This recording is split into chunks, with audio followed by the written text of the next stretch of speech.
Hello and welcome to Diaspora Digital Media.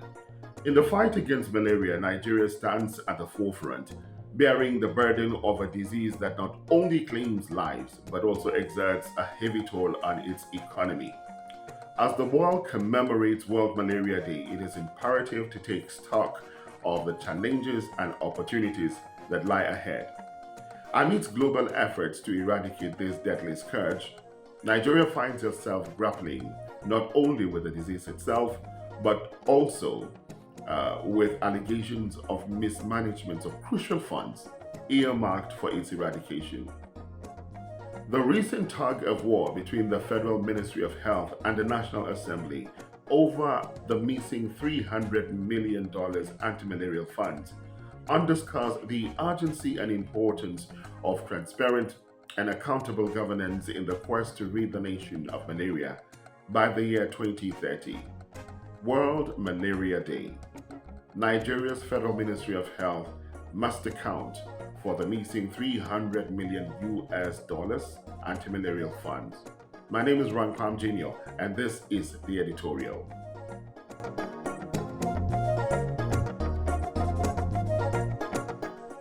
25th of April is commemorated globally as World Malaria Day. World Malaria Day is observed yearly to bring global attention to the efforts being made to bring an end to the malaria pandemic. Member states of the World Health Organization (WHO) instituted the day during the World Health Assembly in 2007. WHO says Africa accounts for 95% of malaria deaths globally, with Nigeria among 11 African countries that carry approximately 70% of the global burden of malaria. In fact, Nigeria has the highest burden of malaria globally, accounting for nearly 27% of the global malaria deaths. As the rest of the world remains on course to arrest the pandemic, the Nigerian authorities are exhibiting kleptomaniac tendencies, which frustrates the push for liberation of the country from the scourge. The Federal Ministry of Health in Nigeria is currently in a tug of war with the National Assembly over alleged embezzlement of malarial funds granted by the World Bank. The House of Representatives Committee on Malaria, HIV/AIDS, and Tuberculosis has on several occasions summoned the Minister of Health and Social Welfare, Professor Mohammed Pate, and the Permanent Secretary, Daju S. Kachalom, over the alleged misappropriation of 300 million US dollars in anti-malarial funds. The Nigerian government had in 2018 secured 300 million US dollars in new financing from the World Bank, Islamic Development Bank, and African Development Bank to eradicate malaria in the country. The lawmakers are investigating the utilization of the funds which is said to be missing. It is important to note at this point that the funds were utilized by the current administration and not the immediate past administration which secured it. After rebuffing four invitations from the House, Honorable Amobi Oga, chairman of the committee, during plenary in late March, expressed displeasure over the absence of the permanent secretary of the ministry at the resumed sitting of the committee. He said, and I quote, "This money has been made available since 2021. We have been inviting the permanent secretary. This is the third time we are inviting her to come and explain to us what has happened. Have they used the money? If they have not used the money, where is the money? It is a matter of simple explanation. But they have been running away, calling all manner of people to talk to us." End of quote. He stressed. Honorable Olga, who is a legislator on the platform of the Labour Party, further condemned the action of Kachalom, stating that the committee would not tolerate disrespect from civil servants and alleged that the ministry's officials have been reaching out to people to lobby on their behalf. He said, and I quote, The National Assembly will no longer tolerate the attitude of civil servants taking parliament for a ride. Enough is enough. We are elected by our people to represent them. We are elected to talk for them and defend them. And we are talking about a disease that had turned into an epidemic. We will not hesitate to evoke our constitutional right to compel the permanent secretary to be arrested if she fails to honor our invitation, he further added. But we are here to defend Nigerians. We were elected to represent our people. Nigerians cannot continue to die of malaria even when the government has taken every necessary effort to see that eradication is being achieved by the year 2030. Against this backdrop, diaspora digital media commend the National Assembly, particularly the House of Representatives Committee on Malaria, HIV/AIDS, and Tuberculosis, for being persistent in its call for accountability. The National Assembly should not hesitate to liaise with anti graft agencies in its push to unearth the truth about the whereabouts of the $300 million anti-malarial funds. It is a crying shame to realize that the funding which was secured from international organizations such as the World Bank, Islamic Development Bank, and African Development Bank has been improperly utilized. This has subjected Nigeria to international embarrassment and ridicule, and those responsible for it must be made to face the consequences. Anti graft agencies must swing into action without further delay.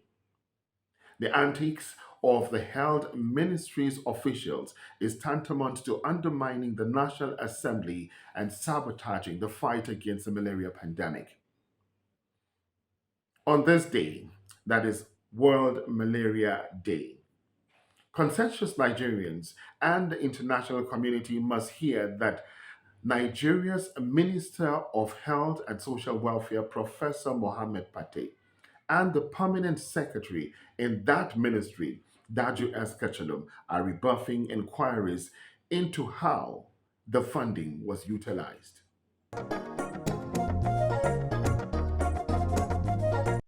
Corruption, especially in crucial sectors like healthcare, is a serious issue that can have severe consequences for the population. The effect of malaria on the Nigerian economy can be significant and wide ranging. Now, look at some of them. Loss of productivity. Malaria often leads to absenteeism from work due to illness, decreased productivity, and loss of income for individuals and businesses alike. This results in decreased economic output and growth. Healthcare cost. Treating malaria consumes a significant portion of the healthcare budget, diverting resources away from other important health emergencies and priorities. Additionally, individuals and families may incur out of pocket expenses, go out and borrow for treatment, leading to financial strains. Impact on education.